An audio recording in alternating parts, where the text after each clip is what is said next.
and a micro away from the pro. It's focusing down stalkers one by one. Ult coming in from every single angle. There's a time warp, but look at this concave, this crescent moon.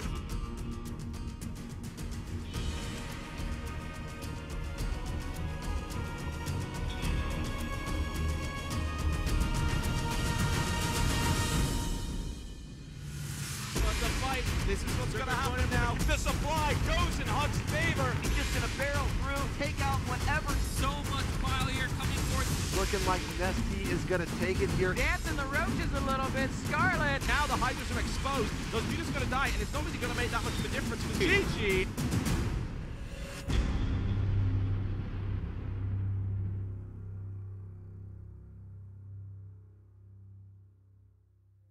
Ladies and gentlemen, it is finally time. We've had so many qualifiers, but we're finally here in the Premier League of Season 1 of WCS America. I'm axeltoss, joined by axslav. How pumped are you, man? Dude, this is exciting. Of course, this is the first time we're going to have this Premier League here. This is the start of it, but it's not going to be the end. A lot of great Premier League matches coming up. Of course, all the matches are going to be live. We have players in the game right now, of course. Awesome StarCraft coming your way. We're going to be starting with the round of 32, but first, a little brief overview about what's going on. Of course, this is going to be WCS America. Now, there are 3 WCS regions: America, Europe, and Korea. And there's also 3 seasons. We'll get into that in a little bit. But of course, season detail, we got top 5 advancing to the season finals from each region. Of course, the purposes today are for WCS America. Of course, Europe and Korea being held by ESL and, of course, GSL/OSL over there in Korea, respectively. So, you know, look out for those as well. Pretty much StarCraft 2 happening every single day. Of course, culminating in the season finals. But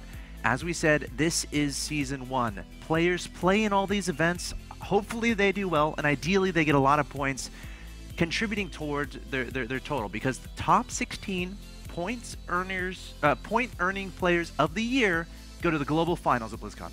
That's right. Of course, that's where the big money is. The Grand Slam final tournament, where pretty much the world champion of the year will be crowned. But before they get to there, they have to earn those points first. Yes, every match is so important. Yes. By the way, not only to stay alive in your respective league, whatever you're playing in, but also to get those points and, of course, get all that nice prize money. Of course, that leads us to talking about the Premier League of WCS America. Now, if you remember last week and last weekend, we had the qualifiers for 8 of the spots. We had 24 invited players, and then we finally found out which 8 would be joining them, and here are the groups. 8 groups in total over the next 8 broadcast days. That's Monday through Thursday, this week and next week at 8 p.m. Eastern, absolutely live. You can tune in and check these matches out. So many staggeringly good names there.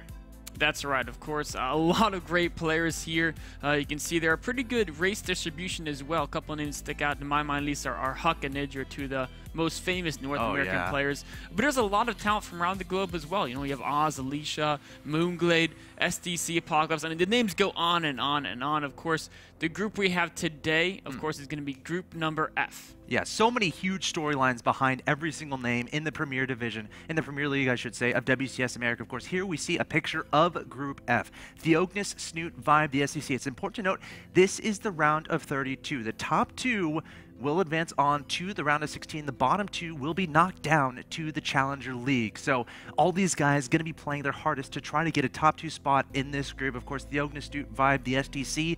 Honestly, if we're talking about predictions, a lot of people are saying, all right, the SDC and Snute, they're clearly better than the Americans. They're going to take it. But TheOgnis and Vibe, they came to play. They will not give up.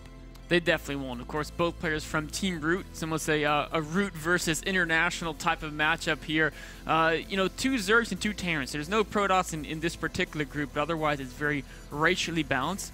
And that's where kind of we can talk about the first matchups for this actual group. So the first match is going to be TheOgnis versus Snute. Following that is going to be the SDC versus Vibe. And of course, the 2 winners of each match will play. And the winner of that 3rd match will advance throughout the group. Correct. Then the losers of each match, each of the first 2 matches will play. And then the winner of that match will play the loser of the 3rd match to find out our final You want to win, is yes. the basic thing. All these are best of 3s, and every match is going to be very important. Of course, if you win in the first round, in your first match, that's great. If you lose, It's not terrible. It's just double elimination. It's essentially double elimination. You're going to have a second chance. If you lose twice, you're going to be out. So pretty simple stuff, but we got 2 Terrans, 2 Zergs. It's going to be duking it out in this group. It's going to be super exciting. I know it.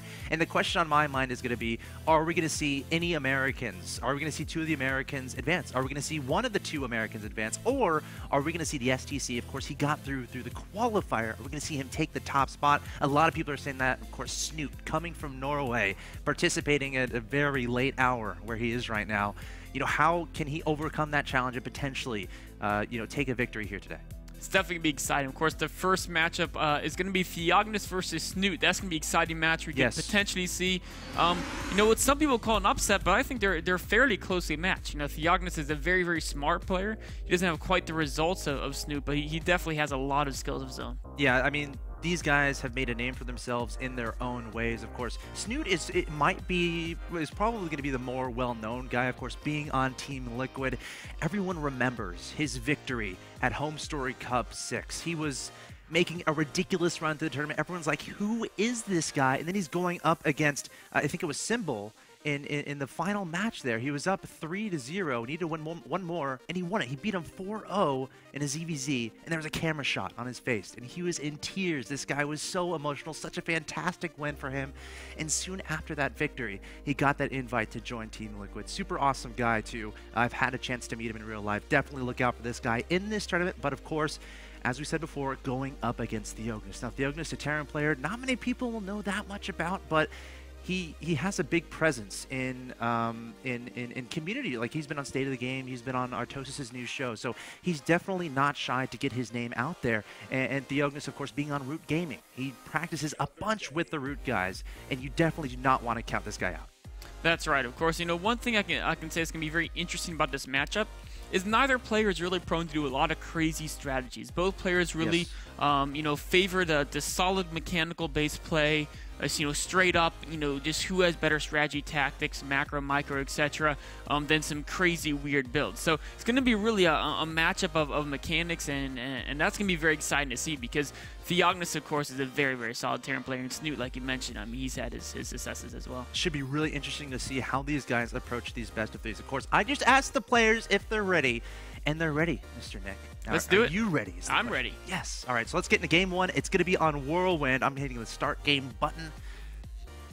Of course, it is a best-of-3 series, so whoever loses this will still be able to come back and win the series. And remember, in the group play, it's essentially double elimination, so even whichever player loses the entire series isn't entirely eliminated just off of that, but you never want to be going down early, because then it's a very, very tough hill to climb back up. And so begins this oh-so-important part of esports history. Game 1, Season 1 of WCS America Premier League. It's going to be on Whirlwind in the bottom right-hand location. We have the red Zerg player representing Team Liquid. He is from Norway, most known for his victory in Home Story Cup 6. He is Snute. And his opponent in the top left-hand location, a little bit lesser known, but the purpose of this tournament is to find out if these lesser-known Americans can make a stand for themselves. Representing Team Root Gaming, he is TheOgnis. Whirlwind's a great starting map. Of course, a couple characteristics of this map. It's very, very large, which makes things like the early roach pressure not quite as effective. In base Reaper, it's going to take a little bit longer to find your opponent, so the harassment won't be quite as effective either. But some things that are very effective on Whirlwind is, of course, going to be the medevac play. The bigger the map is, the more effective medevac drops are, as if you try to, let's say, strike your opponent's natural. If you strike your opponent's natural, then the distance for them to move from the natural to a potential 4th base on one of the sides is much, much, much longer, so you can do a lot of damage to that drop play. On the other hand, a Zerg can do similar tricks using the Mutilus. Yeah, of course, mutas can dip and dodge between different bases fairly easily. Of course, as you said, the natural and third, you know, a decent distance from each other. Should be interesting to see which bases these guys end up taking. But, you know, their starting positions, top left and bottom right. You know, I couldn't ask for a better situation. These guys will have a lot of room to really test their multitasking ability. You know, are they going to take more forward bases? Are they going to try to take a Ninja Expo? You know, how many counterattacks are they going to go for? You definitely have a big ability to do something like that because of the expansiveness of the map and considering how far away they are from each other. So, you know, sending a drop to the left-hand side while pushing up the middle, while sending a drop to the right-hand side should be really cool to see. But what I'm also wondering is, how are these guys going to open? When are we going to see the early aggression? Are we going to see the early aggression? I mean, we kind of agreed as we were talking about this matchup that both these players, I think they want this to go to the mid to late game. They really want to see who the better player is. So I'm sure we're in for quite the treat here in game one. Definitely, especially considering this cross map on Whirlwind, one of the largest maps in the map pool, and spawning directly across it is going to make the early aggression not quite as optimal. TheOgnis, we can already see, is open with a command center first build, so very economically focused. And it's really going to get to that stage in the game where, especially if you're cross map on Whirlwind, whoever can control the corners where no one spawns at and try to get those bases is going to be very important as the game goes on. But it's very hard to defend those bases because they're so far away from your production facilities, either the hatcheries or the barracks, depending if you're Zerg or Terran. What I'm interested to see is how TheOgnis will follow up his command center first. Is he going to go straight to Hellions? Is he going to try to do some crazy bomber marine crusher?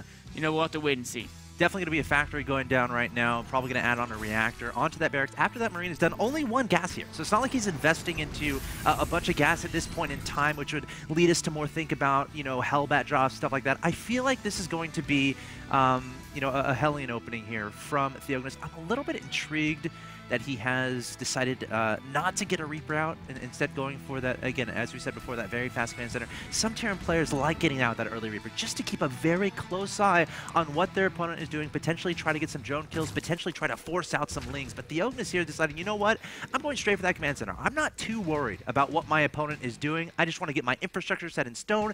I want to get my economy up and running. Of course, he still has to be very aware of what's going on from his opponent. Be very active with his SCV scouting because he didn't go for that Reaper. So, you know, Snute, if he decides to formulate some sort of crazy cheese, TheOgnis needs to make sure he knows that's coming, which is why he has this SCV being very active across the map.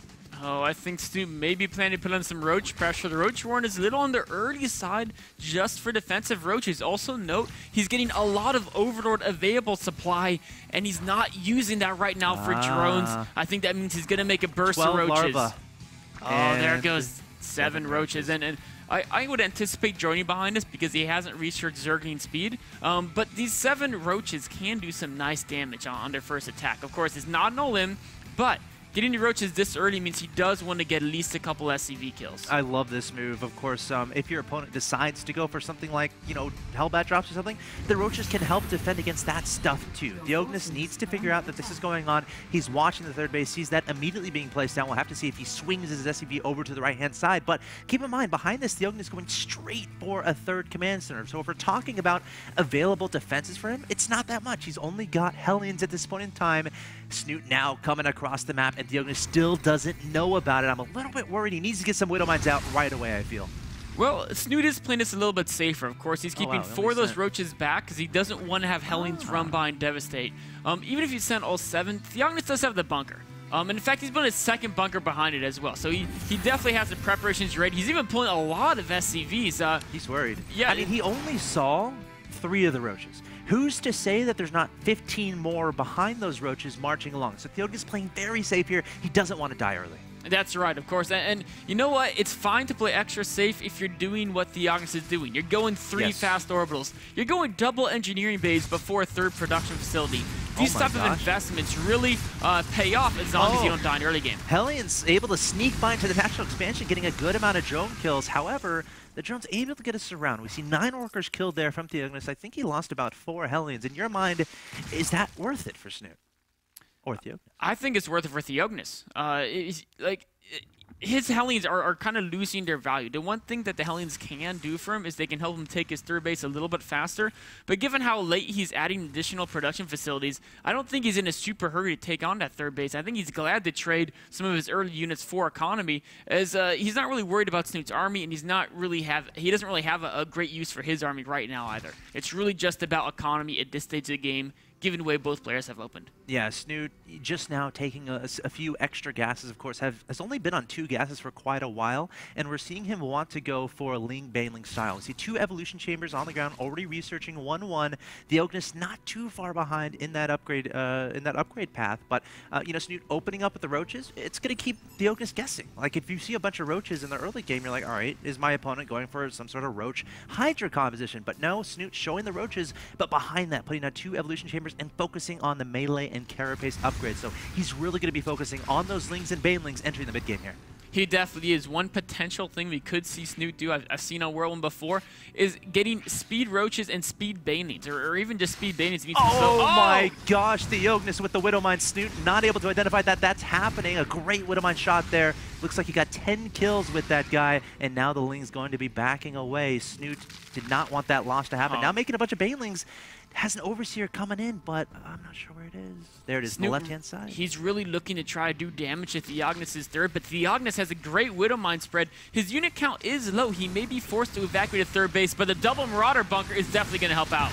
Absolutely. Still a lot of Widowmines here active for TheOgnis. The bunker getting surrounded is going to get killed. The Marauder's going to go down as well. The SCV's trying to move. The Ling running into the SCV line, trying to bait that damage into that area, and that's exactly what happens. Baneling's going to be charging up the natural expansion. Supply depot trying to raise up. The bunker goes down. Snute trying to get a lot of damage done. TheOgnis doing a decent job so far, though, taking down every single Baneling, but still a lot of Lings and Roaches to deal with. I feel TheOgnis is going to come out way ahead here. I mean, he's lost almost nothing. The SCVs escaped. The Widowmines were just so instrumental in this defense. He really did a great job positioning them and placing them down. And at the end of the day, yes, he lifted his third base, but he's got great upgrades on the way, and Snute really sacrificed a lot to get that attack off the ground. Snute wanted to get a lot of damage done. The goal behind that wasn't to necessarily win the game, but you know, based on the investment, he definitely wanted to at least slow down the third, get a lot of SCV kills. Looking at that damage, only 10 workers killed. TheOgnis still at 58 Harvesters to his opponent's 47. A 10-worker lead with 3 mules. Snute has got to get more damage done. He realizes that as well. He's morphing a lot more speed banings. It's 1-1 upgrades to 1-1, so the upgrades are even. It's going to be all about the Widowmine. TheOgnis is on the map. TheOgnis doesn't necessarily know. Half of his army is frolicking toward the middle of the map. Baneling's charging into the natural expansion. TheOgnis needs to run away. His SCVs are doing something. The Baneling's coming straight into his natural expansion, going right into the main base, going to be ignoring the middle line at the natural expansion. Now changing his mind. Snute a little bit indecisive here, but TheOgnis desperately trying to keep his workers alive. Oh, the such an unfortunate move for TheOgnis, leaving his main to go on his counter aggression. Of course, he does have a drop here heading into Snute's third base. He's going to do some good damage, but Snute is so fast, opponent's speeds to defend. TheOgnis' main base is being ravaged. Gosh, Snute is absolutely everywhere inside the main base. TheOgnis, there's the GG, and Snute makes it happen. You know, that was a game, that was a very fascinating game, of course. You know, Snute originally went for that aggression onto TheOgnis' 3 bases, and TheOgnis held it very, very well. But then he loaded up a drop, and then he sent some of his army to the middle of the map. Snute completely went around it and was able to do ridiculous follow-up aggression. TheOgnis did a great job holding that initial aggression, but that follow-up, he had no idea was coming. Yeah, he really didn't. I mean, it was, I would say it was a scouting oversight on his part. He went along the left side of the map without knowing what was in the middle of the map. Yes. And of course, if you don't know what's out there, doesn't mean there's nothing there. It means there could be something there, and that's what TheOgnis found out as Snute takes that game. First game, very convincing. Yeah, Snute as well, you know, did a great job, you know, recognizing that fact that TheOgnis didn't necessarily have that vision in the middle of the map. So, you know, perhaps he was aware. He's like, oh, he doesn't know I'm here. I'm going to go for it again. Or maybe it was a judgment call saying, you know what, I already invested a lot into this early aggression. I feel like I did enough damage to kind of open up the waters so I can do a lot more damage to potentially win the game. Snute made a call there, and it worked out. It definitely did. Of course, a great little Baning bust there. It gives him the first game. We'll be right back with game number 2 after a short break.